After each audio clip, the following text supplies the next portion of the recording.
What's going on, guys? Colin here, Cowabunga Gaming. Alright, so, as of, I want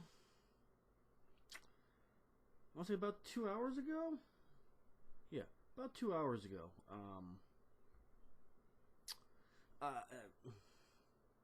Sorry, guys. About 2 hours ago, I noticed that, I had already came in, I did the recording, everything was good to go, and I was uploading it and everything was rendering, and it got pretty much almost all the way done. Then all of a sudden this message popped up and was like basically telling me to make clear memory so that it could do its thing. So I went and deleted crap, got rid of stuff, and it looked as if everything was fine and everything went through. Then when I went in to start rendering my video, all of a sudden I noticed that my video said it was only 15 minutes long, and I'm like, wait a second. Well, that's not right, because I did like a 31-minute video before. So apparently when that memory thing popped up, it screwed up whatever process that it was in, and it chopped my video in half for some reason. Don't know why. But it chopped it in half to only like 15 minutes, and, well, here I am, again, for the second time today, making another video for you guys. So,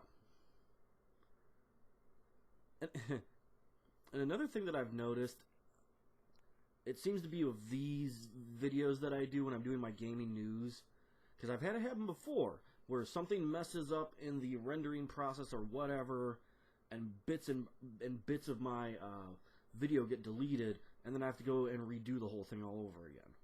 This is like the third time I think it's happened to me. I don't know why, but whatever. Alright, we're getting into something from, I did it a while ago on Mafia 3. Well, I found something that I wanted to read to you guys, go over with it and everything. And it's this one is Mafia 3's devs on refreshing the Mafia franchise. I just thought it was cool. Gives a good amount of stuff in there and whatnot. And hopefully you guys like it. And here we go. Mafia 3 just isn't an open world adventure packed with criminal activity. During a recent hands-on session of the title and a sit-down talk with developers from Studio Hangar 13, it's clear the team also treats it like a period piece. Set in 1968, the southern city of New Bordricks, Hangar 13's fictional take on New Orleans, players see its criminal underbelly through the eyes of Lincoln, a mixed-race veteran of the Vietnam War who returns to find his people, the Black Mob. Brought low, you as Lincoln are tasked with building up a ring of associates, infiltrate and destroy rival mobs, rackets, and restore balance at your discretion to your city. I sat down with creative director and studio head Hayden Blackman as well as lead writer Bill Harms to discuss what swayed the team towards a setting in 1968 New Orleans, their hopes for portraying authenticity of experience with their protagonists, and the research that went into building the world of Mafia 3 for both men. The year itself was the tipping point. In 1968, Blackman's father returned from fighting in the Vietnam War, and a few months later, Harm's father left for the front lines. Both felt strongly about imbuing their hero with this identity, but in many ways we can't call him a hero, as both developers asserted the importance of having a flawed protagonist. Although the game is scheduled to launch later this year, there's still much that hasn't been revealed. For example, we've yet to see the Bayou, an environment to the south of the game's 9-district map, a swath of swampy ground where many mobsters hide what they can't in the city. We've met, but do not know much about Lincoln's associates, although we do know that how you dole out power between them will affect your resources throughout the game. But knowing the intensity of research putting into fleshing them out and building new Bordricks can give us a few hints. Alright, this is GameSpot. It's been a while since Mafia 2.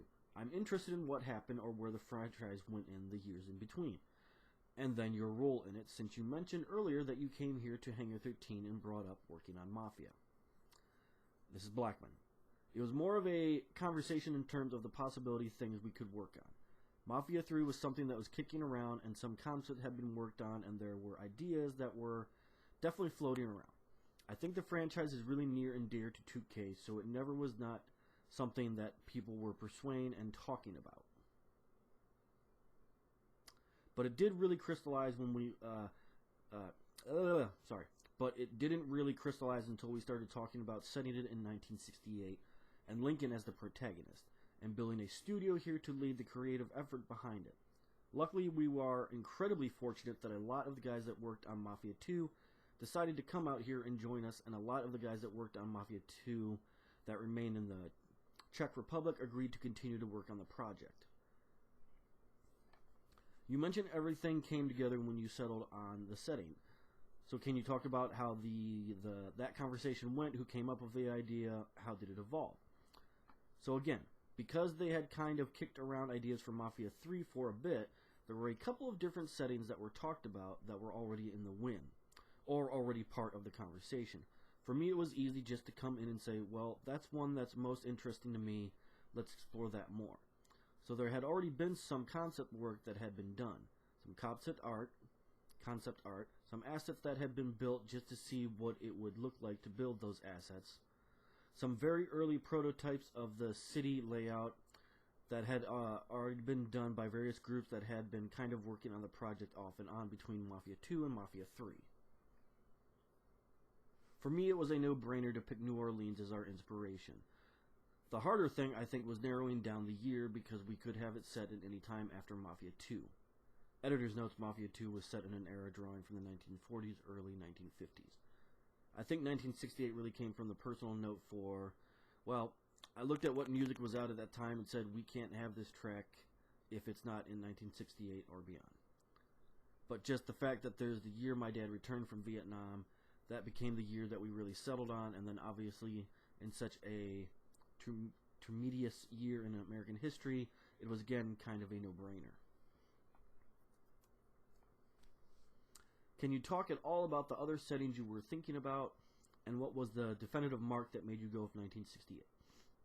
I don't want to talk too much about other settings in terms of places in case we revisit them. I will say we looked at a wide swath. We considered returning to Empire Bay, for example, which was the setting of Mafia 2. I wanted to do something different that felt new and fresh and move it in a different direction. We looked at some tropical settings. We looked at stuff that was maybe a little bit more unexpected. But for me, the rule was I wanted it to be a city that you could look at and go, I can't believe that the mob runs a big part of the city, and that there's plenty for them to do that from an ecology standpoint. So you have to have industry. You have to have entertainment. You have to have tourism. You have to have all these things that feed into the Mafia. That was really important. But then I also wanted it to be a city you imagine. If I was running that city, it would be a city that I would have fun in. You don't want to pick a city that maybe does have a strong criminal presence, but it isn't aspirational in any way. You know a city you can go have fun in. So again, when you think of those kinds of criteria, New Orleans makes perfect sense. Then the fact that it gets this rich musical history, pirates, and bootlegging, there's so much that goes on there, and that really helped. In terms of years, we considered everything from the end of Mafia 2 up until 1968. We didn't want to go past that, really. We knew that late 60s was where we wanted to stop. We talked whether we wanted to do a 10-year spin like Mafia 2, but for me, it was really important to make an immediate story that felt urgent and covered a short period of time, even though it's hours and hours and hours of gameplay in this very short period of time in Lincoln's life. Now, for those of you that don't know, from my knowledge, no actual game length talk has actually been brought up about this game. I don't think I've ever seen it brought up or said anywhere, I don't think I've ever seen anyone talk about the game's length or any such sort. So, that right there was basically a little tidbit of info for you guys. So, Just so you know. They don't actually specifically say how long the game is, but they say it is, you know, it has many, many, many hours of gameplay. So that's basically giving you a pretty good idea. Java.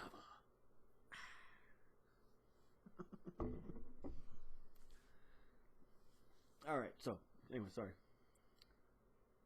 Carry on. Okay, so Lincoln, did you have some sort of deliberation over who your protagonist would be as you did your Satine? Oh. Yeah, it was interesting because it's hard now looking back, and I can't remember what came first. The year or the new Bordricks or Lincoln. They all kind of happened at the same time, and they informed each other. We talked about it. We definitely talked about who Lincoln should be. We kicked around ideas for an Italian mobster protagonist in this era. Maybe someone who hasn't been sent down from Empire Bay to make his mark in New Broadwicks. We kept that all alive in another character, Vito, because that's Vito's backstory that he got sent down there. We explored some other things, other ideas, people that are related to the mob that aren't part of the mob but maybe work with the mob, making them the main character. But really, when we started talking about the time period and everything that was going on in the country and where we were located, because it's the South, we thought that the most interesting thing would be to make Lincoln mixed race. It doesn't really matter if he's mixed race because he looks black, so he's treated as black, but then once we made the decision to do it, we never wavered. Throughout the whole organization, which has been awesome, nobody ever second-guessed it, nobody ever said, it's kind of risky, maybe we shouldn't do it. Right. You guys are doing something a little different here. To bring up every other game that's come out in the past few years, you have your main protagonist who is not a white guy. Do you feel a lot of pressure having a different protagonist? How has that added to your world building? I feel pressure in the sense that I don't want to let people down. We want to make a great game that feels authentic. And I think at the end of the day, we can obsess over the fact, are we actually portraying his specific experience, or are we accurately portraying the experience of a black man in 1968 in the South? We can obsess over all that all day. We have African American people on the team. We have done a lot of research, but none of us know what it would be like to be that guy in that setting, because he's a fictional character. And none of us were black, and none of us were a black man in 1968 in the South who is also a Vietnam vet and a criminal. I mean, he is a criminal. We don't want to shy away from that. So at the end of the day, for me, the direction I gave the team, and the rating team in particular, is to just be authentic. Just try and be authentic to the character and tell a story that feels true to that character. It's not necessarily going to be the experiment of a criminal who grew up in 1968 in the South. It's not going to be the experience of every Vietnam vet. It's not going to be the experience of every African American. It's not going to be the experience of every man. But it's Lincoln's experience, and we should be able to look at it and go, that feels authentic to Lincoln, to what he's gone through and who he is.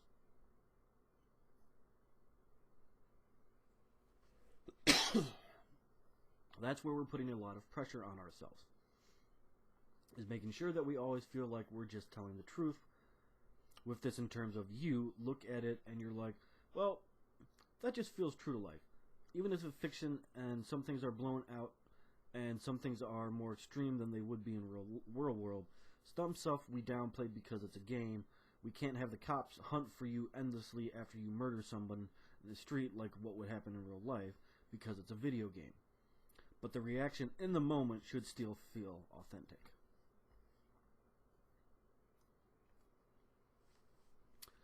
Okay, next one is, where did you do your research? Did you do location scouting? Where did you look? We did location scouting. We sent people not to just New Orleans, but to other places that are relevant to U.S. Because I think any good fictional city borrows from a bunch of different places. Although New Orleans is our main inspiration, there are other elements. The Bayou, for example, butts right up to the city. We did swamp tours and things like that.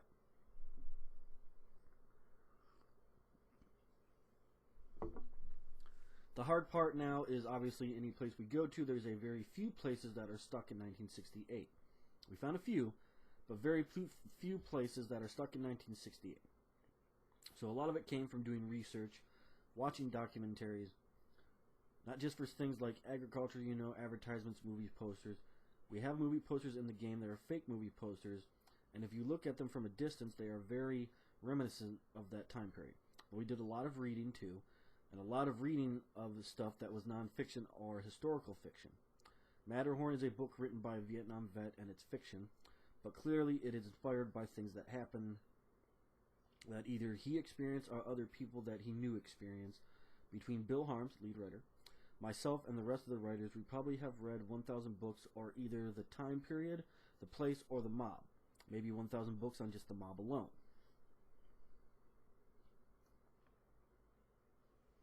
This is a big piece, guys, so sorry that it's taking quite a bit to go through, but there was quite a bit here to go through to read. But I figured you guys would enjoy it, so I'm doing it. Next one. What's the weirdest or strangest thing you came across while doing research about the mob? The stuff that we were involved with, what that had no idea, just the volume of money that we're dealing with, even in 1968. We have a reference in the game that's related to the narrative early on, and it deals with the Black Lottery in a lot of different cities that they called the Black Lottery, which was in the black neighborhoods that would basically do these lotteries where people would buy numbers, some set of numbers, and it would be based on wherever the stock market ended at the end of the day, or some other number that was seen as random, but that nobody thought could be fixed or could be controlled. You would get a little slip of paper that said, this is your number, and if it happens to match the lottery number for that day, or at the end of the day, the stock market for that day, you get whatever the payout was, and everybody pays into it. Then the guy running the lottery would get a cut, and you hear that, you're like, that's going to be a small time, and he's not going to be making tons of money on that. Well, this was worth hundreds of thousands of dollars in some areas of the country, and some neighborhoods, and of course it was rigged, and it was fixed, and nobody ever saw a big payday. And that's where you get the term number runners. It was these kids, essentially, or teenagers, that would go out and go to different people that wanted to buy tickets, and would do the money exchange and bring the money back to whoever was running it. I was surprised about how many people made running slots. I still don't understand it, but the way that they manipulated gas markets and dealt with really obscure taxation laws on gas to move it from one county to another, and then benefit from that.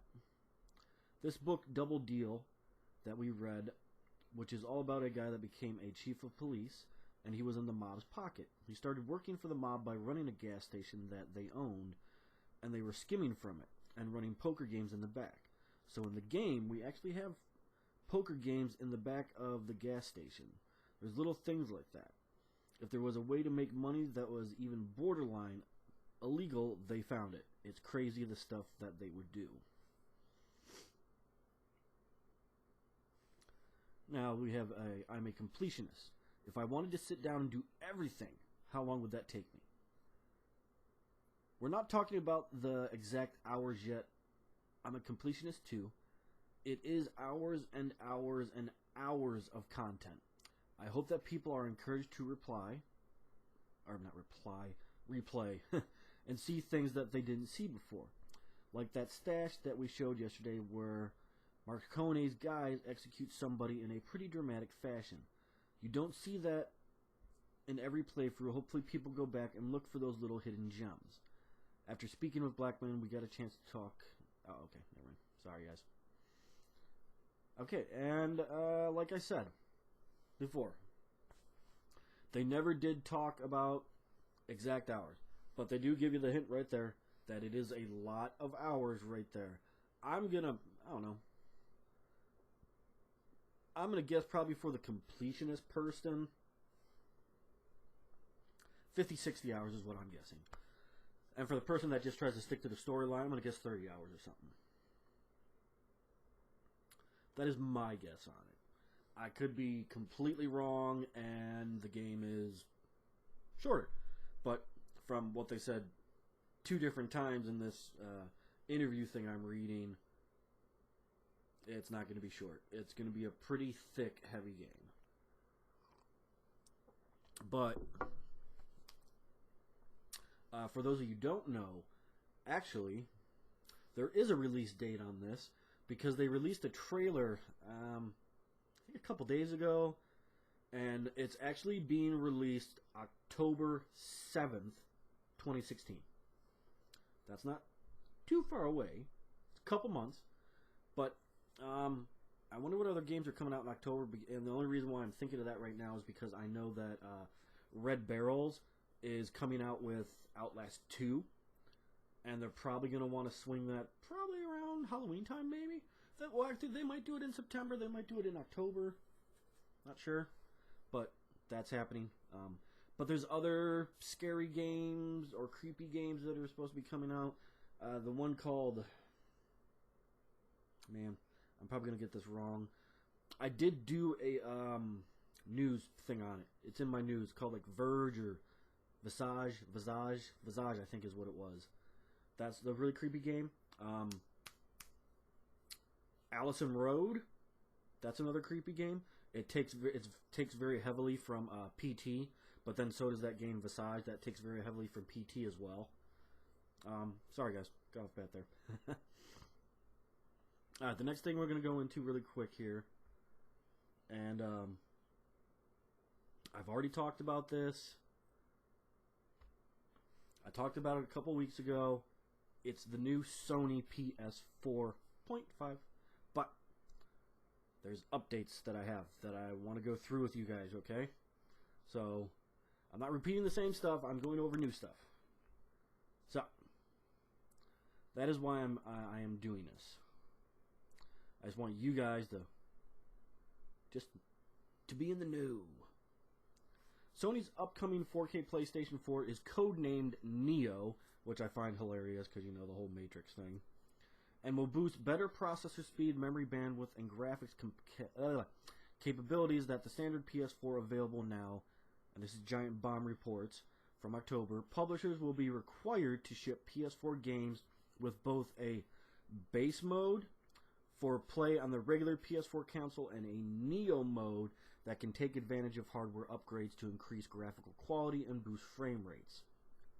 The upgraded console is said to be capable of outputting in 4K resolution, but Giant Bomb cites documents that apparently say that the games don't have to be 4K native. The existence of the upgraded console, often called the PS4.5, was rumored last month. Sony has yet to confirm that the project is in the works, but the reports indicated that it would see release before the company released its PSVR headset in October. The increased power from the PS4.5, making it easier to run hardware-intensive VR games on the console. The codenames would certainly fit with the Neo to PS VR's Morpheus, but that upgraded hardware won't mean that the PS4 Neo owners get exclusive VR modes, though. Giant Bomb said gamers must have peripheral priority. So if a title doesn't offer VFR support in its base iteration, it won't do it in the Neo version either. That move is one of several that Sony is reportedly making to keep PS4 and PS4 Neo owners on an even keel. The company's documentation reportedly states that there will be no Neo-only games. Owners of both versions of the console will continue to use the same PlayStation Store, and publishers are barred from offering special features or downloadable content to owners of one type of console. Crucially, players of both the original PS4 and PS4 Neo and will be able to play alongside each other on the PlayStation Network. Games released in October will need to have a Neo mode, but publishers and developers will also be able to upgrade their older games through patches, theoretically making them run better on the newer hardware. Games released in late September will need to have a day one patch ready to go that brings them up to Neo level. Giant Bomb specifies that although October is the point at which the new Neo rules will come in, the updated consoles may be released by then. Simply that games must be ready for its arrival. No price has been locked in for the new PS4 yet, but previous reports indicated it would retail for about $400. The original price of the base PS4 and upgraded console is expected to drive this down further, giving consumers the choice between the cheaper, older console and the newer but more expensive Neo. For gamers, this approach seems fair, but the advantages higher frame rates offer in some competitive games might force multiplayer-oriented gamers toward the new console. For others happy with their existing console, the rules reported this week shouldn't split the community, making the Neo a luxury purchase for those invested in either VR or 4K, rather than a necessary one for all players. And that is the last little bit of info I got on that for you guys. Alright? Now, otherwise than that, for those of you that do follow me, whether you're on my social media or whether you are on my channel, you guys know that I've been doing Hitman and I have been doing Heavy Rain, because at the moment I have nothing else coming out. Now, April 26th is the next release of the next episodic Hitman story, which is Italy, and I think it's Savaggio, something like that. I don't know how you say it in Italian, but that's what it is. And I saw a brief video of it, saw some pictures. It is gorgeous. I can't wait to start playing this level, because it's going to be a lot of fun, man. A lot of fun. It's a tiny little town in Italy. You're on the beach and everything. It's just awesome. I can't wait. So we're gonna. Well, actually, wait. The 26th is next Tuesday, I think. So yeah, we just gotta get through this week, guys, and then next week on Tuesday. So hopefully, maybe during this week, I will beat Heavy Rain, and I'll try to get the rest of the footage uploaded for you guys. I still got like 24 videos in my Hitman uploads that I need to upload. And what else can I think of? And then until May 10th, it's going to be a bouncing back before uploads of Heavy Rain and Hitman, the newer Hitman, of course.